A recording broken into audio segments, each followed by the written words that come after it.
வாழ்வு வளமுடன். அனைவருக்கும் வணக்கம். நீண்ட இடைவெளிக்கு பிறகு நம்ம திருமணம் எப்பொழுது நடக்கும்ன்ற வீடியோவை இன்றைக்கி அப்லோட் பண்ணுறோம்.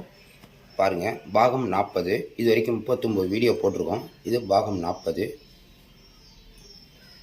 இந்த வீடியோவில் வந்துட்டு திருமணம் எப்பொழுது நடக்கும், எந்த நட்சத்திரத்தில் இது ஆண் ஜாதகர் மனைவி வருவார் அப்படிங்கிற விஷயமும், அதே நேரத்தில் நிறைய விஷயங்களை நீங்கள் தெளிவாக பார்க்கலாம். இந்த வீடியோவை பார்த்துட்டு உங்கள் நண்பர்களுக்கு, ஜோதிட நண்பர்களுக்கெல்லாம் ஷேர் பண்ணுங்கள்.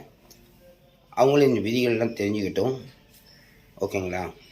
சரி, இந்த ஜாதகர் பார்த்திங்கன்னா 8/12/1995 8/12/1995 காலை 8:22 பிறந்திருக்காரு.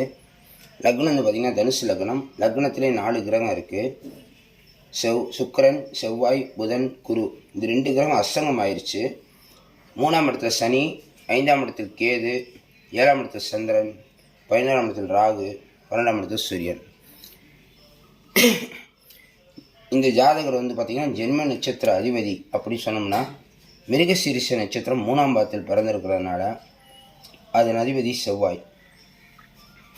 இப்போ தசா குரு திசையில் சுக்கிர புத்தி செவ்வாய் அந்தரம் நடந்துக்கிட்டு இருக்கு. ஓகேங்களா? இந்த ஜாதகருக்கு 3ஆவது நட்சத்திரத்தில் இந்த கிரகம் இல்லை, 5ஆவது நட்சத்திரத்தில் கிரகம் இல்லை, 7ஆவது நட்சத்திரத்தில் கிரகம் இல்லை, பூர்ண நட்சத்திரம் 7ஆவது நட்சத்திரம் அங்கே கிரகம் இல்லை.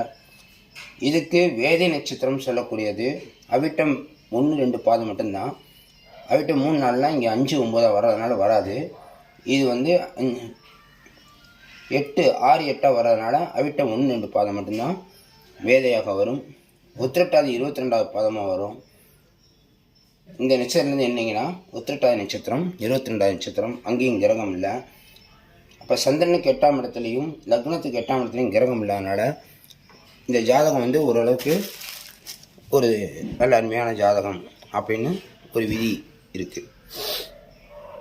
சரி, நம்ம சப்ஜெக்டுக்குள்ளே உள்ள போயிடலாம். ஜென்ம நட்சத்திரவி செவ்வாய் எங்கே இருக்காருன்னு பார்த்தீங்கன்னா லக்னத்தில் இருக்கார். லக்னத்தில் 4 கிரகத்தோடு சேர்ந்திருக்கும் போது இவர் முதல் குழந்தை அப்படிங்கிறத ஒரு விதி அந்த இடத்துல வந்தது. அவர் கேதுடைய நட்சத்திரத்தில் இருக்கார். செவ்வாய் கேது நட்சத்திரம், அது ஒரு தலைமை பண்பு அப்படிங்கிற விதியோட முதல் குழந்தையாக மாறுகிறது. சரி, நம்ம திருமணம் எப்பொழுது நடக்குன்றதுக்கு போயிடலாம். குரு திசை சுக்கிர புத்தி செவ்வாய் ஆந்திரம் நடந்துகிட்டு இருக்கு. குரு பார்த்திங்கன்னா லக்னத்தில் இருக்கார். குரு நின்ற நட்சத்திரம் கேது, அவர் 5ல் இருக்கார்.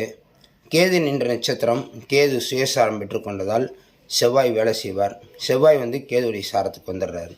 அப்போ திரும்ப திரும்ப அந்த 1ஆம் இடத்துக்கு வருவதால் லக்னத்திலேயே தசாநாதன் நீக்கப்படுகிறார், இருக்கிறார் அப்படின்ற விதி அந்த இடத்துல இருக்குது. ஒரு திருமணம் நடக்கணும்னா 1, 2, 7 பாவம் இயங்கும்போது தான் திருமணம் நடக்கும். எல்லா ஜாதகத்திலையும் நீங்கள் பார்க்கலாம். அந்த விதிகள் நம்ம நிறைய ஜாதகத்தில் பார்க்கும்போது உங்களுக்கு தெரியும். சரி, இப்போ தசாநாதனை பார்த்துட்டோம். சுக்கிர புத்தி நடந்துகிட்டு இருக்கு. சுக்கிரன் எங்கே இருக்கார் பார்த்தீங்கன்னா அவரும் லக்னத்திலே இருக்கார். அவர் நின்ற சாரம் பார்த்திங்கன்னா சுயசாரம் பெற்றுக்கொண்டார். அதாவது பூராட நட்சத்திரம் 2ஆம் பாதத்தில் இருப்பதால் குரு தான் வேலை செய்யணும். குரு பார்த்திங்கன்னா அவரும் லக்னத்திலே இருக்கார். திரும்ப குருக்கே கேது செவ்வாய் அங்கேயே லக்னத்தில் தான் மட்டும்தான் வேலை செய்யுது. சரி, அந்திரநாதன் எடுப்போம். அந்திரநாதன் பார்த்திங்கன்னா செவ்வாய்.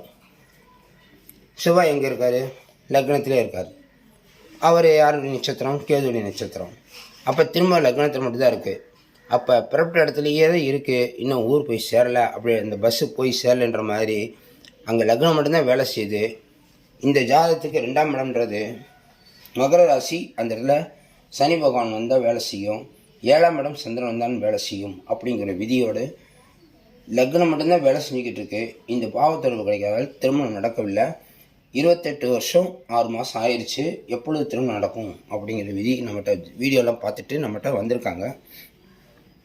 சரி, இப்போ தசாநாதனை பார்த்துட்டோம். குரு திசையில் சுக்கிர புத்தி செவ்வாய் அந்தரம் திருமணம் செய்து வைக்கலை அப்படின்றது. அப்போ எப்பொழுது நடக்கும்னு கேட்டிங்கன்னா, இப்போ செவ்வாய் அந்தரத்துக்கு பிறகு ராகு அந்தரம் வரும்.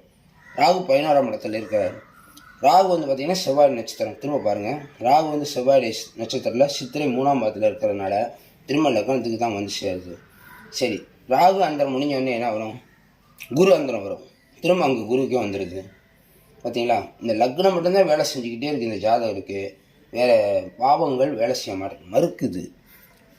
அப்படிங்கும்போது உங்களுக்கு விதி என்ன சொல்லுதுன்னா, இவர் எல்லாம் முயற்சி பண்ணுவார், ஆனால் அடுத்து பார்த்தீங்கன்னா தடை செய்யப்பட்டுக்கிட்டே இருக்கும் அப்படிங்கிற விதி அந்த இடத்துல இருந்துக்கிட்டே இருக்கும். சரி, குரு அந்தரம் முடிஞ்சோடனே சனி அந்தரம் பார்த்தீங்களா, அப்போ 2ஆம் பாவம் வேலை செய்யும். ஏன்னா 2ஆம் பாவத்துக்கு 3ல் தான் இருக்கார், பாவத்துக்கு மறையலை. அதனால் சனி இந்த 2ஆம் பாவத்துக்கு வேலை செய்வார். அந்த சனி அந்தரம் எப்பொழுதுன்னு கேட்டிங்கன்னா 2025 4ஆம் மாதம் வருது. இப்போ பார்த்துக்கிட்டே இருப்பாங்க.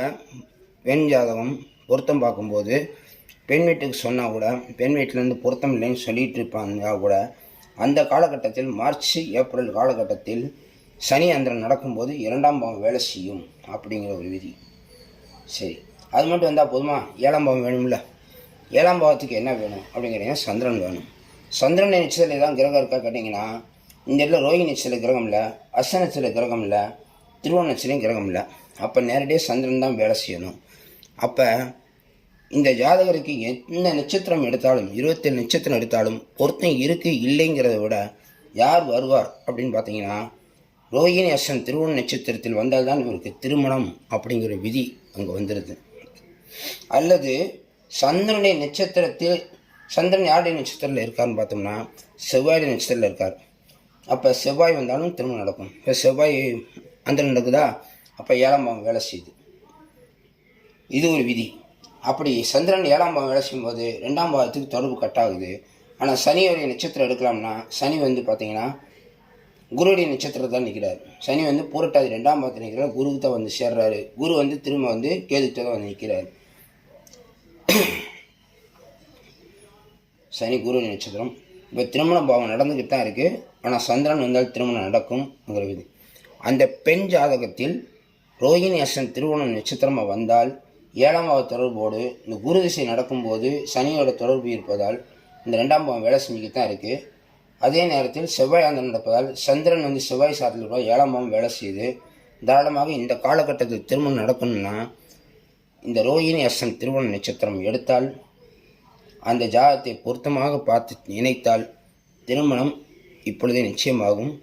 அல்லது சனியோடைய அந்தரம் நடக்கும்போது அடுத்த வருடம் 2024ஆம் மாதம் வருகிறது, அது செப்டம்பர் மாதம் வரைக்கும் இருக்குது. அந்த காலகட்டத்தில் நிச்சயம் நடந்து கண்டிப்பாக திருமணம் நடக்கும் என்று, இது போன்ற உங்கள் ஜாதகங்களும் திருமணம் பொருத்தம் பார்ப்போம். திருமணம் எப்பொழுது நடக்கணும்னு பார்க்கணும்னா என்னுடைய நம்பர் வாட்ஸ்அப் நம்பர் கீழே இருக்குது. அதுக்கு வாட்ஸ்அப்பில் ஜாதகத்தை அனுப்புங்க. நம்ம திருமண பொருத்தம் பார்த்து கொடுக்குறோம். திருமணம் எப்பொழுது நடக்கும்னு பார்த்துட்றோம். ஓகேங்களா? மீண்டும் அடுத்த பதிவில் மிக நிறைய விஷயங்களோடு பார்க்கலாம். இது ஒரு பெரிய அபாயகரமான ஜாதகம் எதுவுமே கிடையாது. எதுவும் பாயிண்ட்ஸ் எதுவுமே இல்லை, எல்லாம் நல்லாயிருக்கு. ஒரே ஒரு விதி தான், கேது மட்டும்தான் அங்கே இருக்கார். கேது திசை இப்போதைக்கு வரப்போகிறதில்ல. கேது அந்தரம் நடக்கும்போது மட்டும் கொஞ்சம் கவனம் இருந்தால் போதும். இந்த ஜாதகத்துக்கு நம்ம திருமண பொருத்தத்தை பற்றி பேசுகிறோம், ஆனால் பொதுவலன் பேசலை. அதனால் அந்த விதிக்கு போக தேவையில்லை. அப்படி பார்க்கணுன்னாலும் கேதுவுடைய அந்தரம் மட்டும் கொஞ்சம் கவனமாக இருந்தால் போதும். கேதுவோட அந்தரமோ புத்தியோ வரும்போது நம்ம கேதுவுடைய நட்சத்திரம் எடுக்கலை, நம்ம சந்திரனுடைய நட்சத்திரம் தான் நம்ம எடுக்க போகிறோம். வேறு நட்சத்திரம் எடுத்திங்கன்னா கண்டிப்பாக இந்த ஜாதகத்துக்கு பொருத்தம் இருந்தாலும் வாழ்க்கை சிறப்பாகாது. சிறப்பாக வேண்டுமென்றால் ரோகிணி அஸ்தம் திருவோண நட்சத்திரம் மட்டுமே இந்த ஜாதகத்துக்கு சிறப்பான ஒரு ஜாதகம் அமையும் என்பதில் இந்த கருத்தில் அவங்க இருவரும் ஒற்றுமையாகவும் சந்தோஷமாகவும் நன்றாக வாழ்வார்கள், வாழ்க்கையில் சௌபாகியத்தில் வாழ்வார்கள் என்று கூறிக்கொண்டு அடுத்த பதிவில் சந்திப்போம். இது நண்பர்களுக்கு ஷேர் பண்ணுங்கள். முக்கியமாக நண்பர்களுக்கு ஷேர் பண்ணுங்கள். உங்கள் உறவினர்கள் யாராவது வரன்னு பார்த்துருந்தாங்கன்னா அவங்களுக்கு ஷேர் பண்ணுங்கள். இந்த மாதிரி வீடியோக்கள்லாம் அவங்ககிட்ட போய் சேர்ந்தால் தான் விரைவில் திருமணம் நடக்கிறதுக்கு நம்ம வழி சொல்யூஷன் கொடுக்க முடியும். அதனால் ஓகேங்களா? எல்லாம் இறைவன் அருளால் விரைவில் திருமணம் நடக்க வேண்டும் கூறிக்கொண்டு அடுத்த பதிவில் சந்திப்போம். நன்றி, வணக்கம்.